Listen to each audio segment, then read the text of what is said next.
My name is Tom Fort, and all my life I've had a passion for rivers.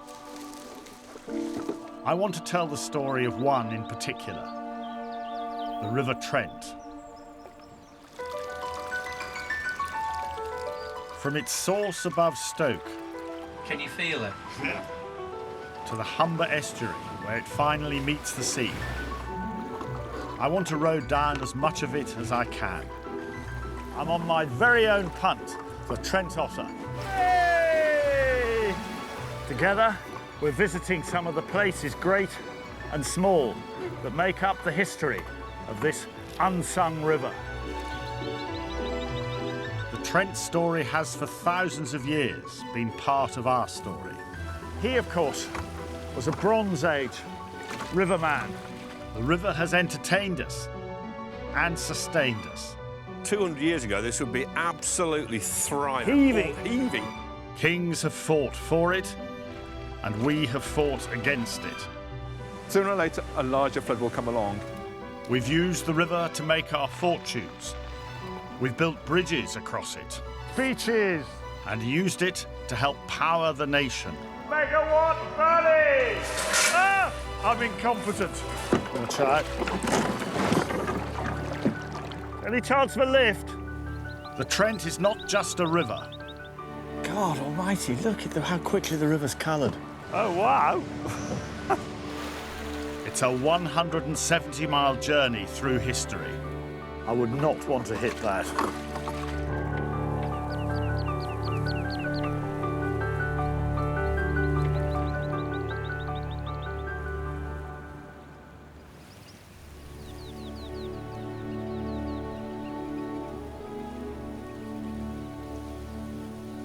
From the start, rivers have been central to the human story. In the book of Revelation, the Bible tells us that their spiritual potency is purest at the point of birth. The river, it says, emerges from the very throne of God. This is Biddulph Moor, almost 1,000 feet above sea level, in the heart of the Staffordshire hills.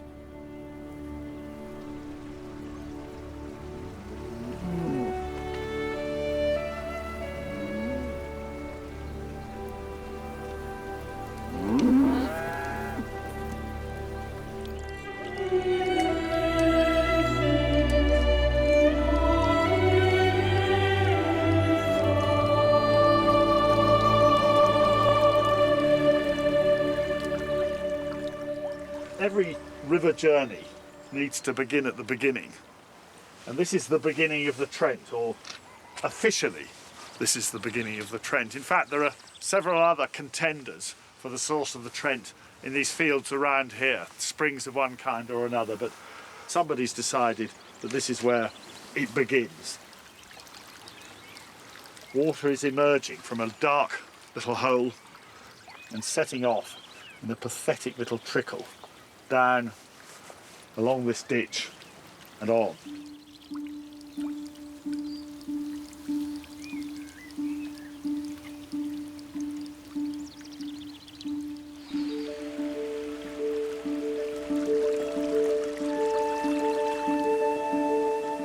A couple of miles downstream, it's already gathering force.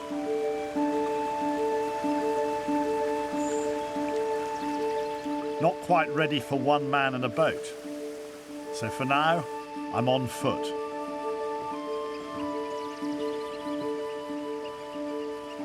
What a fantastic spot.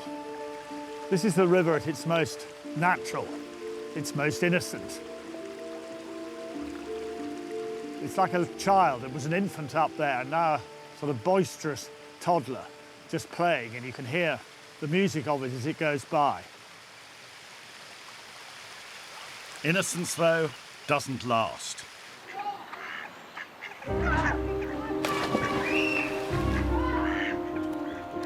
Two more miles and the Trent is in for a shock. Knipersley Reservoir holds 1 million cubic metres of water. Trent water. The Trent flows into the top of the reservoir full of vim and vigour. But here at the bottom end, it comes out as little more than a meagre dribble. But they didn't trap Trent water here for drinking purposes. 250 years ago, England's dawning industrial revolution was being held back by the abysmal condition of the roads. One answer was to use rivers where they were big enough to move goods and products. But up here, the Trent was too small, too shallow for that purpose. They needed another kind of transport link. A few miles from Knipersley, the factories of Stoke-on-Trent were producing some of the world's finest pottery and ceramics. But moving goods by wagon and pack horse was laborious and costly. To solve the problem, Trent water from the reservoirs above Stoke was redirected into one of the engineering triumphs of the age, the Trent and Mersey Canal.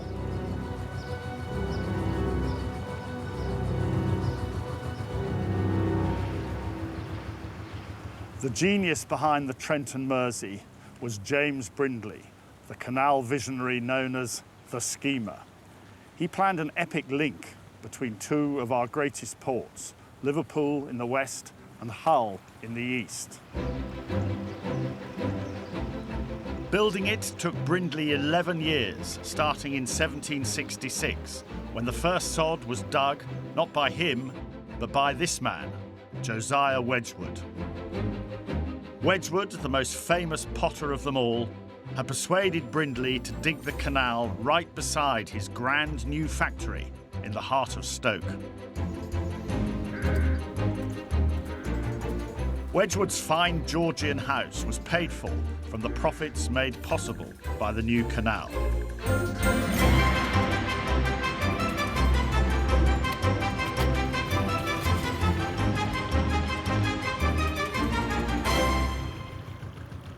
But that was all a long time ago.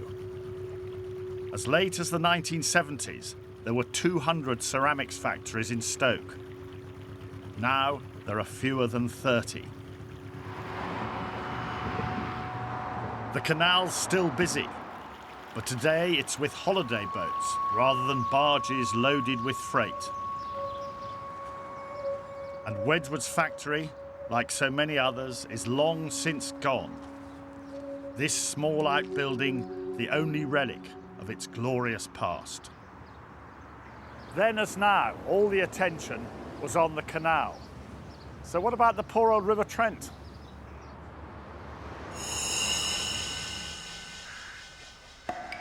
Robbed of most of its water, the Trent arrives at Stoke, largely left to its own devices.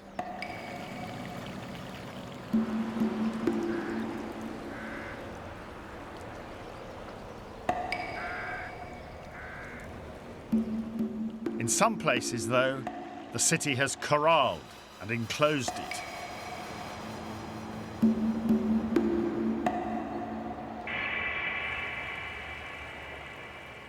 But the worst is the life has been taken out of the river. No one is showing it any kind of respect for its well-being. It's been brutalised and then just left to fend for itself. But it's not all bad news. The Trent may be going through a rough patch in Stoke, but it hasn't forgotten that it was born out of the throne of God.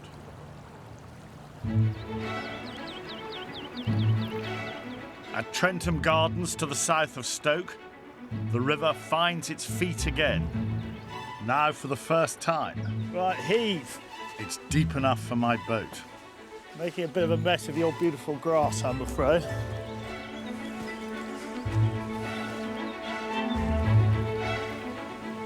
All right, I'm going in.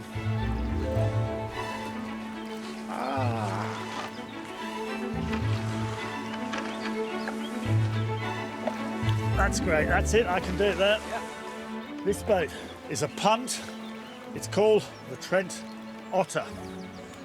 I can't imagine a more elegant piece of work myself. Oh, I've forgotten the oars. Rather nifty homemade anchor.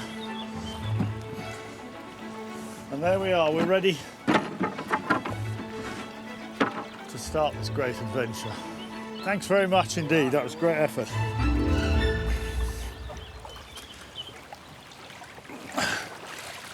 Right.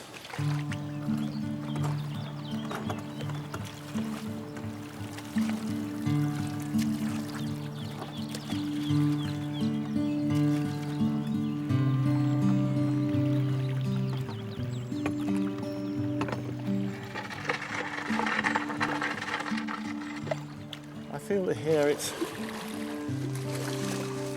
beginning to behave like a proper river with a proper idea of itself.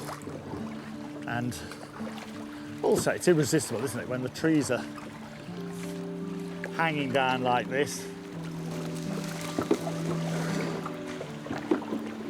It's not the easiest thing to steer this boat from one end.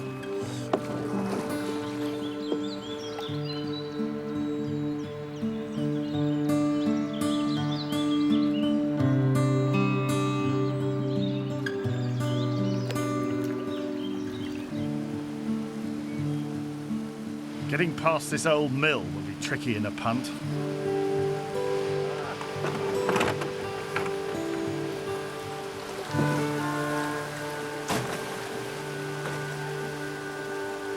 Way!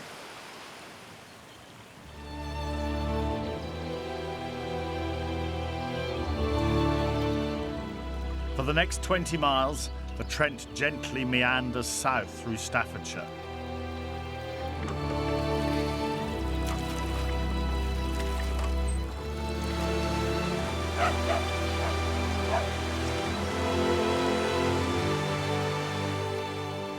At Little Hayford, an old pack horse crossing, Essex Bridge, has been here for 450 years.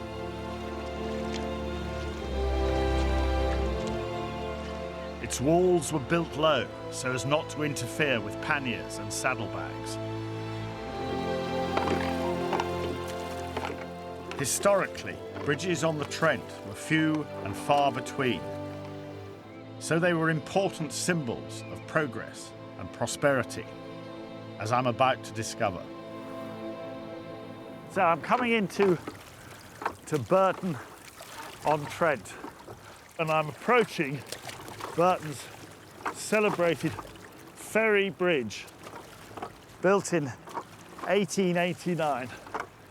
240 foot of Victorian engineering at its absolute finest. It's called the Ferry Bridge because it replaced a boat service which had for centuries plied its trade here between Burton and the village of Stapenhill to the south. Local historian Richard Stone is campaigning to have it restored. And what a fine bridge this is. You would not believe the amount of people coming over on the ferry. I mean, I think at its height in the 1880s, there would be something like 2,000 people a day using the ferry. And the ferry, it was just 2 punts. So they're bringing maybe 1,000 people over every morning, coming into work, 1,000 people starting at the crack of dawn and going at it absolutely all day long, back and forth. This is busy, and the route is still busy today, of course. It's not surprising the ferrymen were overworked. Burton's population had exploded from 10,000 in 1851 to well over 40,000 in the 1880s. The reason was the business that made Burton famous, beer. In the late 19th century, the town boasted 30 breweries. More than half the adult population worked on making beer. Where does the money come from to build this bridge? It comes from the Bass family, the great benefactors of the town. Bass has been built into the greatest brewery in the world, and it's the great-grandson of the founder, Michael Arthur Bass. He's the guy who puts his hand in his pocket and says to the town council, look, you buy the ferry rights, I will pay for the bridge. Michael Arthur Bass was chairman of the board at a time when Burton supplied a quarter of Britain's beer. The brand was also popular abroad. Bass's Red Triangle even found its way into Manet's famous painting, A Bar at the Folies Bergère. The Bass family liked to look after their workers. Some of the houses they built still stand today, long after the company sold out to the Americans. The ferry bridge was just one more way of giving something back to the locals. It's a great day for the town, presumably the opening of the bridge. Oh, big celebration. The mayor, Michael Arthur Bass, is here himself, his wife, his daughter. Crowds. Big crowds gathered. Beaches! Absolutely. And they made a last ceremonial ferry crossing. Then the bridge was declared open and they all went off to the town hall and had a grand lunch with oysters and lamb. Burton's beer wasn't just popular at home. In the 18th century, a dark, sweet brew was shipped down the Trent via Hull to St. Petersburg. A little later, Burton found an even more lucrative market: the British Empire. In India especially, servicemen thirsting for a taste of home fell in love with a new, lighter beer called IPA, or India Pale Ale. At Burton's National Brewery Museum, Joe White still makes IPA the old way. Great horses. I wonder how much they weigh.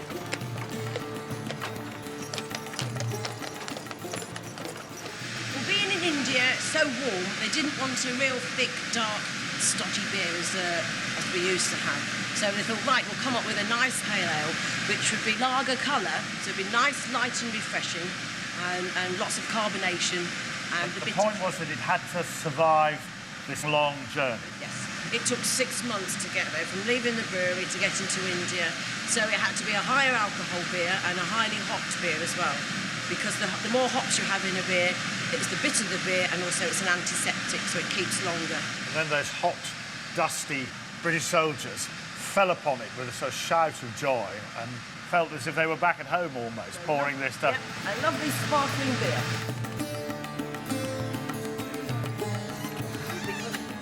Cheers.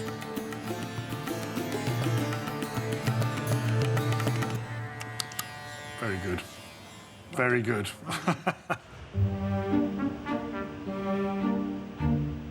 Burton IPA may have been sparkling, but the same could not be said of the river. In the 19th century, it had become so polluted with sewage and brewing waste that the local newspaper launched an angry campaign.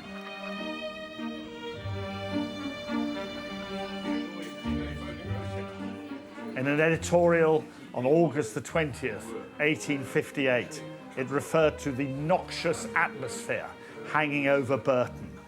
We have been compelled, it said, to endure a nuisance, the character of which has been most injurious and offensive, not only endangering our health, but also jeopardising our lives. The Trent's problem was created by the Industrial Revolution, and it took engineering ingenuity of a high order to tackle it.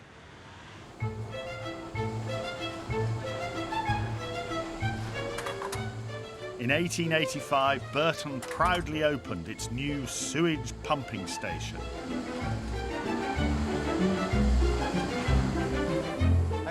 It's been restored by Roy Barrett and a team of engineers and enthusiasts. I'm entirely gobsmacked by it. I'm flabbergasted. I'm struck dumb. Yes. So how come such enormous quantities of effluent were being produced by the Burton Brewery? Yes, that's a good question. You would think when all you're wanting is a pint of beer. So we've got the 1 pint of beer. We know what happens to that. It makes us very happy. We're OK. But it takes 10 pints of water to make one pint of beer. The 9 pints, which is used for washing, all sorts of things in the process, becomes very contaminated. And so it's filthy. Absolutely. It's hot, it's sulphur-rich, it smelt terrible as well. And it goes into the river and it kills all the fish. I quite see it.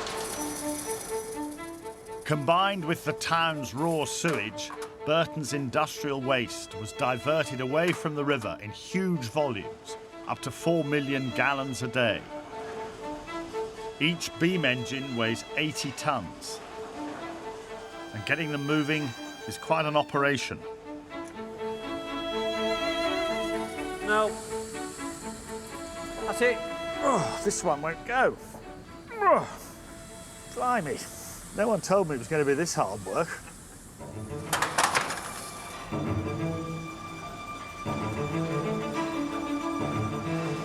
Once delivered from the river, the machines pump the waste 2¼ miles uphill to a treatment plant outside the town. This was steam power at its brilliant best. Yeah, we go that. Not so good. Ah! Disaster! Sorry. Go on, you do it. I'm incompetent. Ah. Coal drove the steam power of the Industrial Revolution. But in the 20th century, we found new ways to harness its energy. One in particular would, with the Trent's assistance, transform life in this country. In this age of designed economy, it'll surprise no one to hear that a vast plan for 5 years and beyond has been laid down by the Central Electricity Board.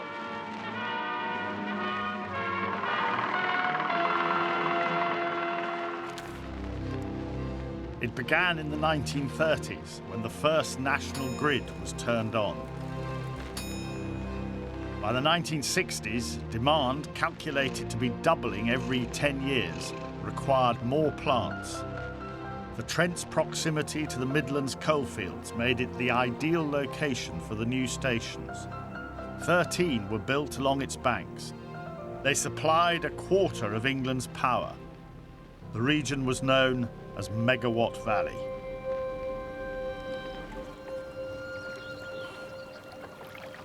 There the towers looming on the bank ahead. And the closer you get, the more enormous they seem, the more impressive they are. The river is quickening as it approaches them.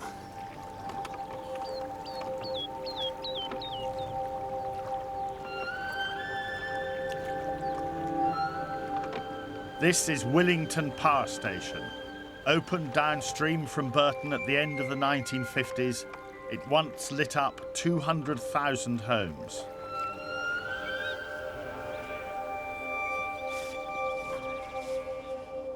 Today, it's abandoned.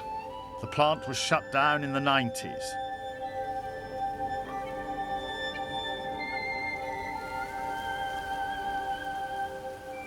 Ken Theakston was on the staff here for 23 years. I worked in the control room. I controlled the plant from the control room. Well, you were in charge of, you were the mastermind, were you? You were the man with the fingers on the levers and the thumbs on the buttons. The plant's turbines were powered by high-pressure steam. Heated to 560 degrees, the steam was then cooled inside large condensing units. A job which required millions of gallons of Trent water. It's crucial. The water comes from the river and then it's pumped through the condensers. The condensers are thousands and thousands and thousands of tubes, probably about 1 inch diameter. The cooling water goes through there and then it's returned to the river. On the other side of these tubes, you've got the steam. The steam is not Trent water, is it? That's No, another the source. Steam is very, very pure water. I see. Much purer than you get out of the tap. The steam had to be pure so as not to fur up the turbines like a kettle. And to keep it pure, it was sealed in its own separate plumbing as mucky old Trent water cooled the pipes. Trent water was then sent back to the river, but only after it too had been cooled down.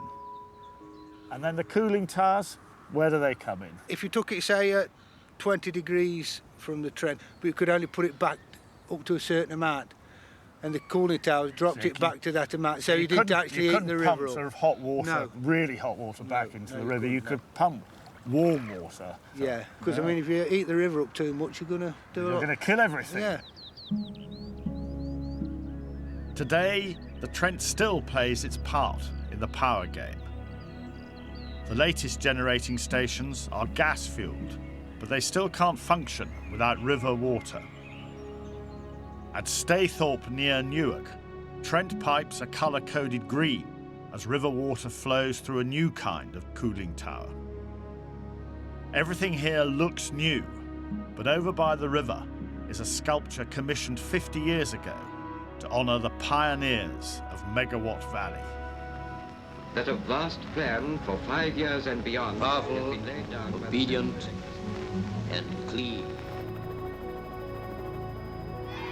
In 1999, Willington faced the ritual execution in front of the usual eager crowds.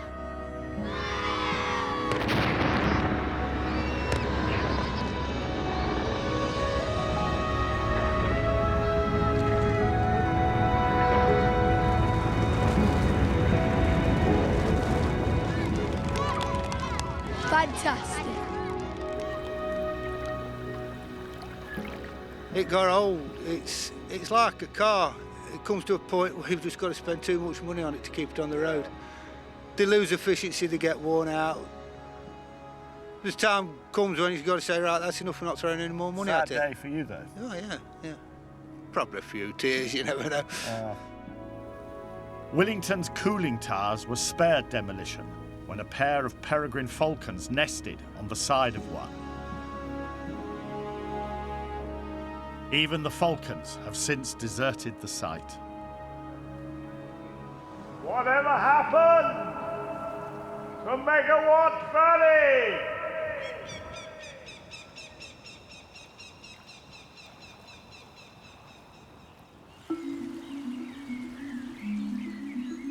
At Willington, Staffordshire gives way to Derbyshire. I'm alone on the river, and it's a delightful place to be. There should be a special word for someone who takes a particular pleasure in rivers. Fluviophile seems a little bit pretentious. River lover's better, although a bit inelegant. The river lover sees more than just water on the move. There's an awareness of past, present, and future. A sense that this water was somewhere else yesterday, is here now, and will be somewhere different tomorrow. The stone bridge at Swarkston, 6 miles south of Derby, was once the Midlands' main crossing point on the Trent. It's witnessed centuries of conflict. In 1745, Bonnie Prince Charlie's rebel Jacobite army reached here before turning back for Scotland. 100 years earlier, Cavaliers and Roundheads fought for control of the bridge. And almost 800 years before that, the Vikings swept through, upstream to Repton, where they spent the winter in preparation for launching a strike into the heart of the Midlands. The Viking invaders entered through the Humber estuary, penetrating 100 miles up the Trent. But they weren't the first to make use of the river here. A few miles downstream at King's Mills, near Castle Donington, there was someone here long before them. If I'd been here 3,500 years ago, I might well have met a man paddling through.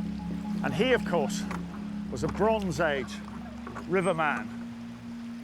His boat was a massive thing, hollowed out of a single tree trunk. When they found it, not far from here, it was still half filled with huge slabs of stone, which he'd collected apparently to reinforce a causeway across the river. Imagine that, piloting these vast bits of stone along this river, which is pretty fierce around here. And while there are many things about the modern world that he would have found strange and incomprehensible. The river he would have been familiar with. He would have known every bit of it. And so there's a sense in which to journey down this river is to journey back in time. Back in the 11th century, land at King's Mills was royal property. Since then, owners have come and gone many times, but none has been quite so colourful as one 19th century incumbent.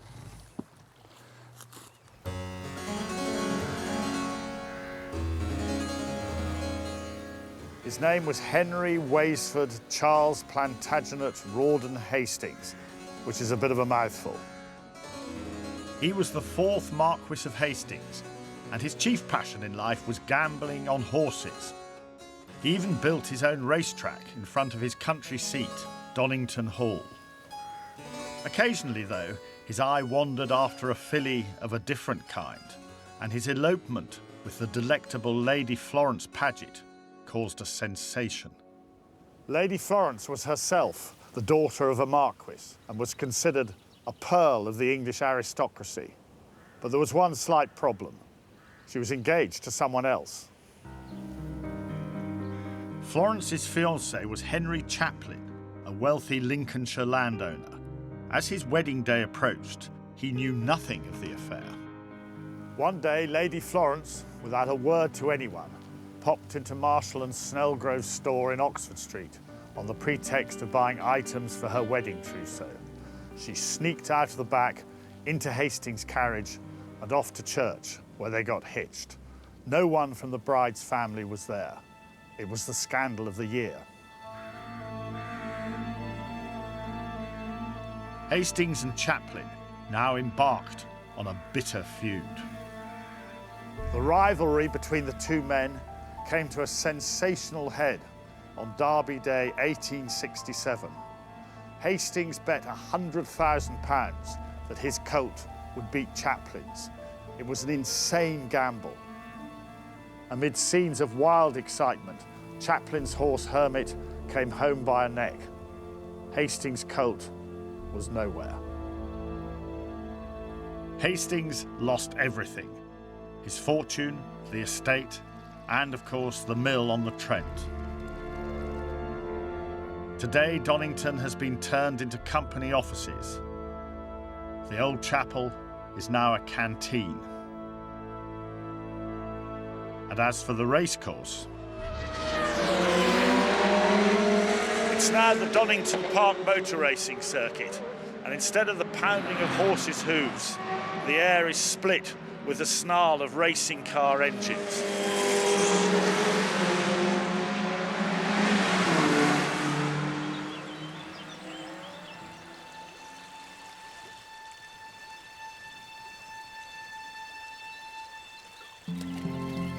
More than 70 miles into the journey, I'm bypassing Derby, a few miles northwest of me.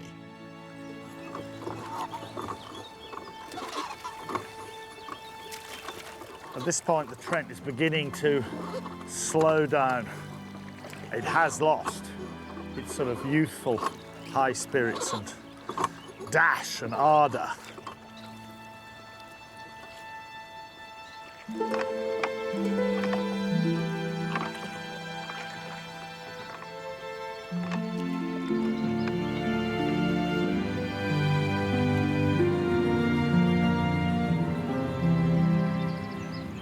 I've stopped here on the edge of this rather uninteresting, wide expanse of water.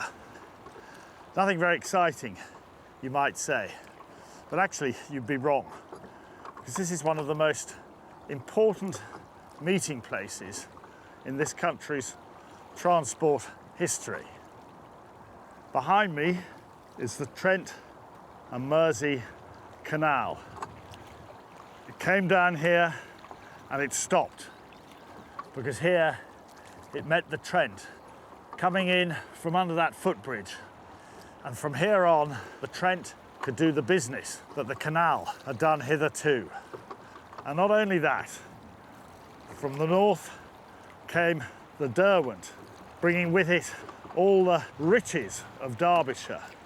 So what you have here is, if I can call it that, a hub of incalculable importance to the industrial and commercial life of this nation more than 200 years ago. These days it's quiet enough, but this crossroads once connected an inland waterway which stretched from one side of England to the other. Are you heading for Shardlow by any chance? Yeah. Any chance of a lift? I'm making a detour up the Trent and Mersey Canal to visit Shardlow, last stop before it connects with the river. Hi, I'm Tom. And you? Martin. How are you doing? I'm all right. Now, if you're able to grab the rope. For me and narrowboat owner Martin Wells, it's a short hop back up from the end of James Brindley's 93-mile masterpiece. I'm lost in admiration for the simple vision of people like Brindley, that they could see clearly a solution to a long-standing problem, which was our roads were terrible. So what are we going to do about it? I think it's the simplicity of all the architecture, the beauty of the bridges. And I think the bridges are fantastic. Yeah, absolutely. After digging halfway across England, Brindley had chosen sleepy Shardlow as his meeting place with the Trent. His decision transformed the place. This was pretty much the heart of operations, was it? Yeah, 200 years ago, this would be absolutely thriving. There'd be boats coming in and out. Heaving. People yelling and shouting and cursing and singing. Fighting over the locks and... Getting drunk and, but working hard. Absolutely. You'd be having narrowboats coming down the Trent and Mersey Canal. Quite possibly some of them would be going on down onto the River Trent and to Nottingham, but you would have larger boats, barges coming up, and they're transshipping the products from one to the other, because that was a route through to the Humber and the world. So big cranes lifting stuff on and off. The big trade here was salt from Cheshire, but pretty much everything came through. Food, coal, iron, cheese, and of course Wedgwood pottery from Stoke. Goods arriving on the river from Hull were transferred to canal boats to complete the journey. The work was done in buildings like this, the Navigation Clock Warehouse. One old-timer recalled his apprenticeship there. All day and all night, he said, could be heard the creaking of cranes, the rattling of chains, the falling of timbers, the shouts of the wharfmen, the sound of axe and anvil, the cries of the boat builders. The heyday of this place did not last that long, did it? The railways took over basically 1830s, 40s. Long Eaton then became a very, very busy place and overtook this. Shardlow began to decay. Slowly. And now rather quiet and peaceful spot. Idyllic. For blokes like you. Absolutely.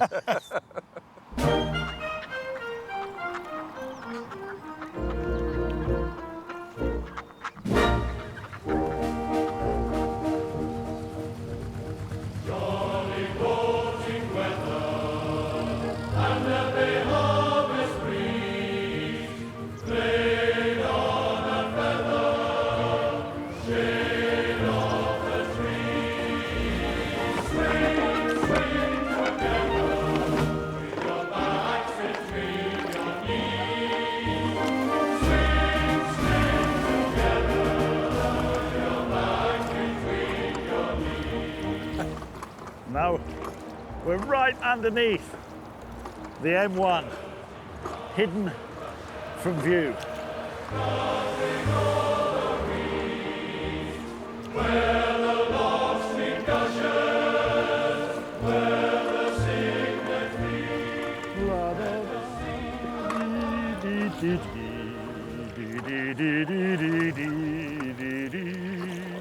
La da da da ba ba bum ba ba ba ba ba bum bum bum. The river's changing again. It's getting bigger and wider. As I row into Nottingham, it feels like the Trent has grown up. Well, we're just coming under Nottingham's famous landmark, Trent Bridge. There have been other Trent bridges, but they've come and gone over the centuries. And this, which actually is a very handsome bridge indeed, it does the city proud.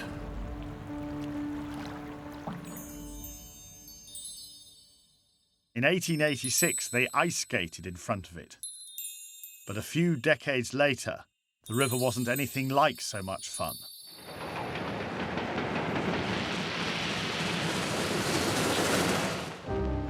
The winter of 1947 was famously brutal. 55 consecutive days of snow. And when it melted, the Trent turned into a monster. On March the 17th, the river burst its banks. Suddenly, 28 miles of streets became canals as the river rose 12 feet above normal. One of those streets was home to a young Douglas Whitworth. This was your house? That house. This one on the right-hand side? Yes, and the whole ground floor was flooded. And so what happened? Were you, I mean, you'd seen it coming up and it came up and up and up and up, yes. The flood. I can remember my father having to put swimming trunks on to go down into the cellar to get cold. To get cold? And it would be wet through, wouldn't it? It was pretty awful at that time. So here we are, the street is flooded, the house is flooded, and here is you as a young man, but you have a particularly passionate hobby, which was photography. This is not an opportunity to be missed. Well, that's right. He didn't know it, but 19-year-old Douglas was about to capture some of the most enduring images of Nottingham's great flood of 1947. I used my bike. I could cycle through the water. Really? Just about. So you hopped on your bike with your camera slung over your shoulder and pedalled off. As long as you kept cycling, I would I'd be over. okay. No, I don't think I ever did, actually. Douglas's pictures often show people actually enjoying themselves in Nottingham's new-look streets. Still, never again, they said. These massive sluice gates at Colwick on the outskirts of the city were completed in the 1950s. Engineer John Hindle is in charge of them and the rest of Nottingham's flood defences. How does this sort of bring the Trent to heel, as it were? Well, in a sort of typical, normal summertime flow, we've just got one gate which is open very slightly, just to allow the right amount of water through. If we get a major flood, then they start lifting these gates out of the water. How many gates are there altogether? There's 5 gates here. 5 gates. And in a really major flood, all of these gates will be well out of the water. They all right be up. So this sort of...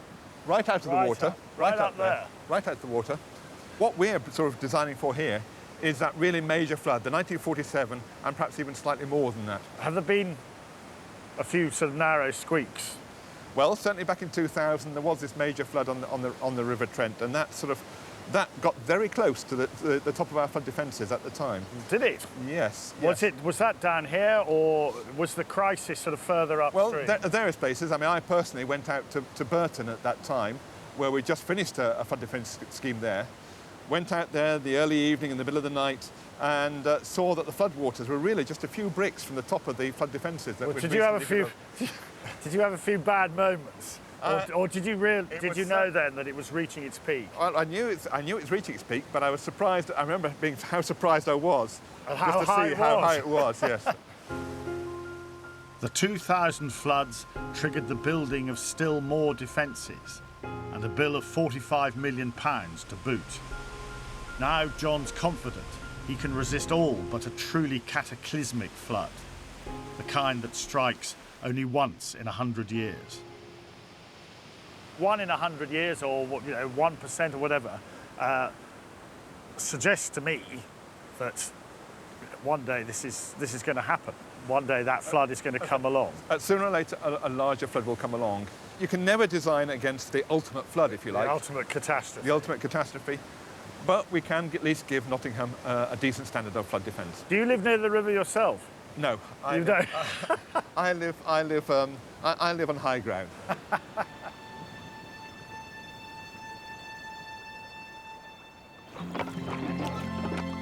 Leaving Nottingham, the Trent presses on, heading northeast towards Newark. The river sort of imposes a rhythm of its own on you. Really, all you can do is to follow the river's rhythm and its moods and fall into line with them. The river here is at peace today, but it wasn't always. It's 1485, the Battle of Bosworth Field, about 45 miles southwest of here. Henry Tudor defeats and kills Richard III. It's the end of the Wars of the Roses. That's what the history books say. In fact, the White Rose of York had one final throw of the dice, and it took place here, beside the Trent. 2 years after Bosworth, the new king's grip on power was still shaky. A rebel Yorkist force marched south, fording the Trent upstream from Newark. The scene was set for the Battle of Stoke Field. The rebel force took up position on the ridge over there, with Henry's army below. Although outnumbered, the rebels fought with desperate bravery. For a time, the outcome hung in the balance. Then King Henry's general, the Earl of Oxford, rallied his 15,000 men for one final push. The rebel line wavered and then broke, and the rebels ran for their lives downhill, across the fields beside the Trent, harried and chased by Henry's men. It's thought 4,000 men, half the rebel force, fell that day. Casualties on the king's side, as few as 100. There's a gully running along the foot of that wood over there, known as Red Gutter. It was stained with blood. That day in June, the Wars of the Roses truly ended along the banks of the Trent.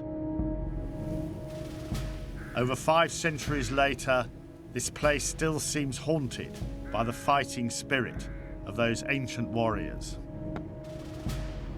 I like to think of the rebel army, the sun glinting on their swords and spears and axes, and then into the river, the water up to the infantrymen's waists and the horses' knees, and then across towards the ridge, hope and fear churning in their breasts.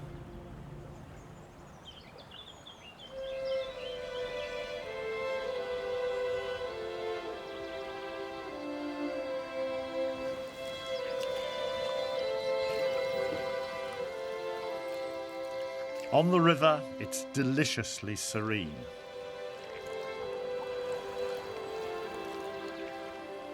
It feels as if this could go on forever, but there's a problem ahead. I'm sad. I'm very sad. I am sad. It's always sad. It's always sad when you've been peaceful and contented and happy.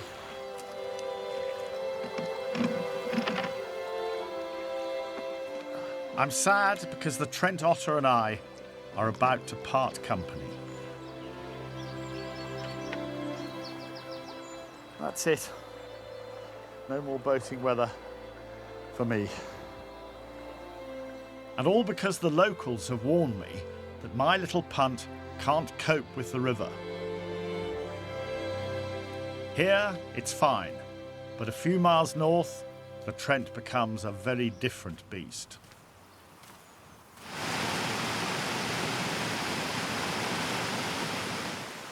This is Cromwell Weir. Not so long ago, a man out fishing died here after his boat, about the same size as mine, was dragged under. Back in the 1970s, 10 soldiers on exercise drowned when their boat went over the weir.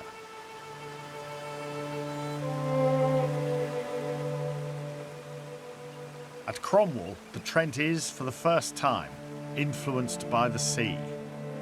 Now it's become a tidal river, prone to fiendish hidden currents and swirling eddies.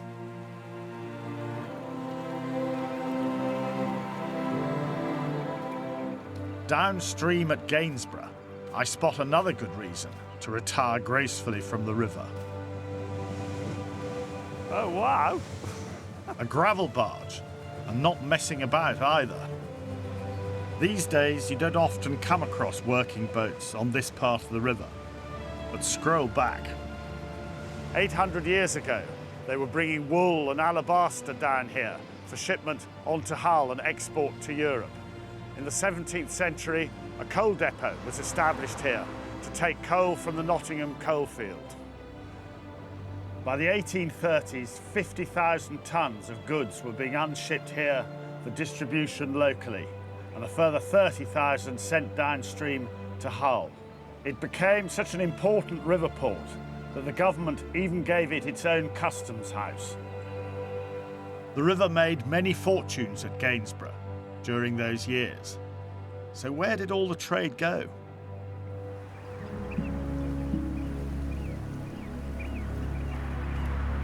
You don't have to look far. Today, the motorway is king.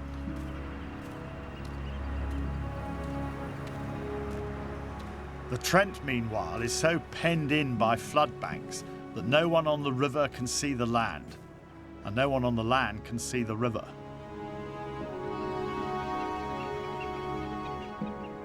It seems we've abandoned it.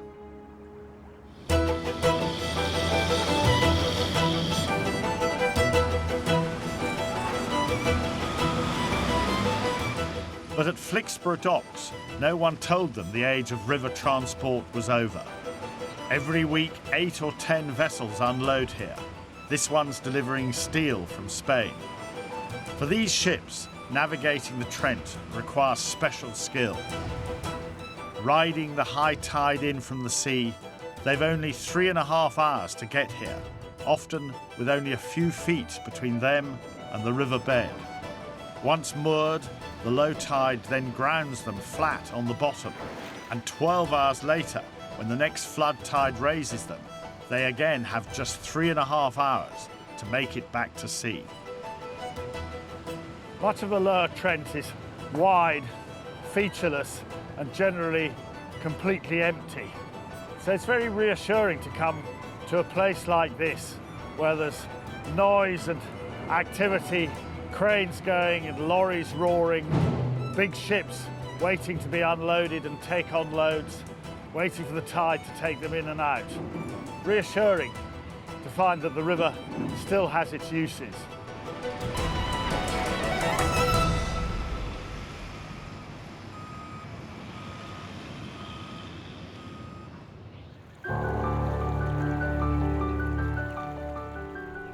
My journey down the Trent is almost over.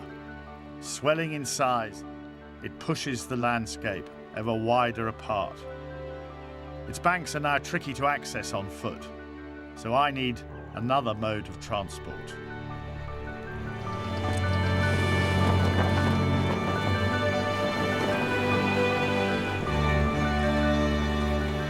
She's called the Spider T, a 1920s Humber super sloop built to carry bricks to Hull. Like so many ships which once worked the river, the Spider ended up in the knacker's yard. Then enthusiast Mal Nicholson rescued her. Now the Spider's back, but she has to be careful. I think there are a lot of people that are frightened of this end of the Trent. It's one that keeps you sharp. You never, ever, ever get complacent with it. Because I suppose the nature of the river, I mean, what we see is, flat water, but underneath, the nature of this river is not a constant thing, is it? No, no, no. The Trent particularly, there are places that you can walk across it virtually. And for such a big, wide river, you really are having to watch exactly what you're doing so that you don't run her aground. And if you do run aground, you're in trouble. Yeah, absolutely. One of the things with coming in on a flood tide is that if you run aground on the bow, you can turned be absolutely sideways, turned sideways, and in some cases heeled over and what have you. So you have to be very, very careful. I'm absolutely confident in saying that nothing like this has ever happened to the Spider T or to you.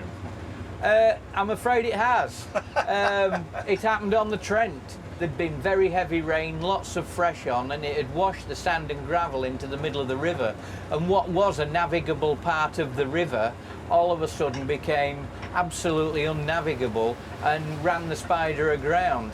Every now and then you will get caught out. You will get caught out. So she is an unpredictable mistress. Absolutely. You look at it and think you can go virtually where you like with you the can't. you cannot. You cannot.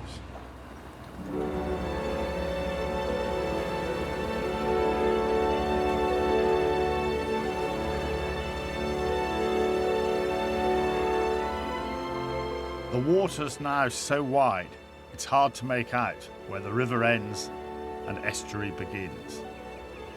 On the charts, this half-sunken wall marks the dividing line.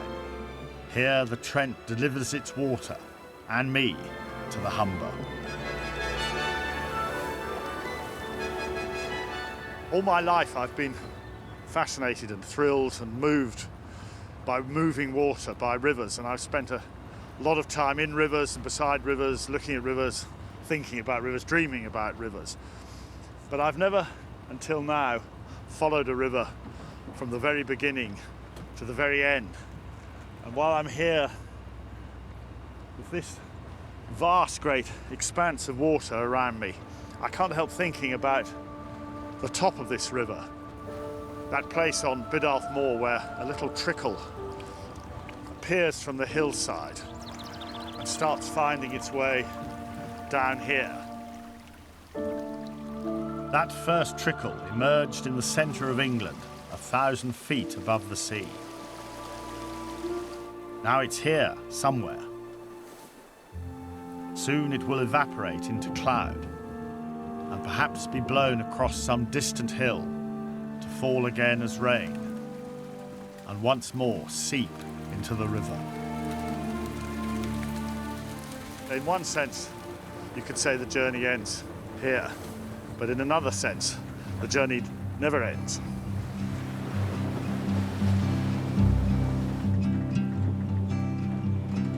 Can you feel it? It's like a fish biting. That's it. Pull on you. Yeah, on the field. You feel it? Yeah. Every last movement. Gonna see the riverman. Gonna tell him all I can about the plan for Lilac Town. If he tells me all he knows about the way his river flows, and all night shows.